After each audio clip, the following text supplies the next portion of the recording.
Je crois que c'est des questions fondamentales. Quel est le sens qu'on donne à ce que l'on fait? Donc pour moi, sens et travail, c'est relativement synonyme.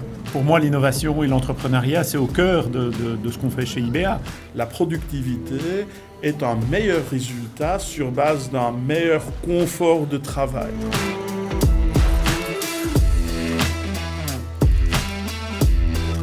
On a parlé beaucoup de nouvelles façons de manager les équipes. Et ce qui revenait souvent, c'était il faut laisser un petit peu de temps, un petit peu de liberté aussi aux équipes pour plancher sur des projets totalement différents. Donc être un peu entrepreneur à l'intérieur de l'entreprise pour que ces personnes, que ces collaborateurs puissent aussi apporter des nouvelles idées et développer des nouveaux projets et être porteurs eux-mêmes de sens dans leur propre travail. C'est ça qui les motive, c'est ça qui va leur permettre aussi de s'épanouir dans leur travail. Pour moi, l'innovation et l'entrepreneuriat, c'est au cœur de ce qu'on fait chez IBA, puisqu'on a des compétences en physique appliquée et on a un grand problème sociétal qui est le cancer. Et quand on parvient à activer en fait ces compétences pour combattre et améliorer la qualité de vie des gens, ça donne un sens énorme. Et oui, effectivement, en tout cas chez IBA, l'innovation fait partie de ce qui nous donne un sens à ce qu'on fait tous les jours.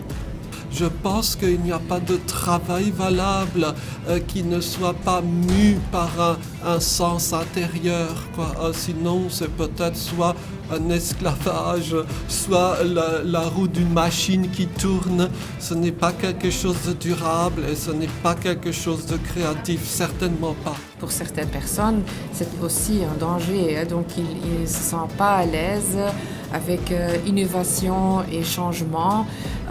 Donc il faut toujours regarder derrière soi pour ne pas laisser des personnes en arrière. Innovation et tous les changements donnent beaucoup d'opportunités aux sociétés, aux individus, aux entreprises. Donc il faut avoir des changements, il faut avoir des innovations. Donc le status quo, c'est une menace.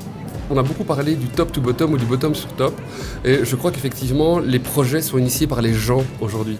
Donc il faut laisser plus que confiance aux gens et évidemment pour moi le statut le plus intéressant pour ça c'est le statut de freelance.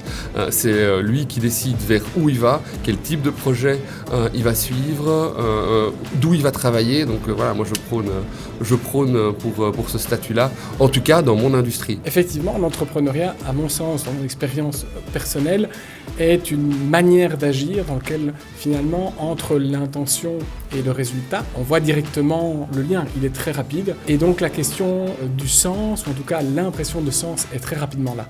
Je suis convaincu que les indépendants, mais aussi chaque ouvrier ou chaque employé devrait être en fait le CEO de sa propre carrière.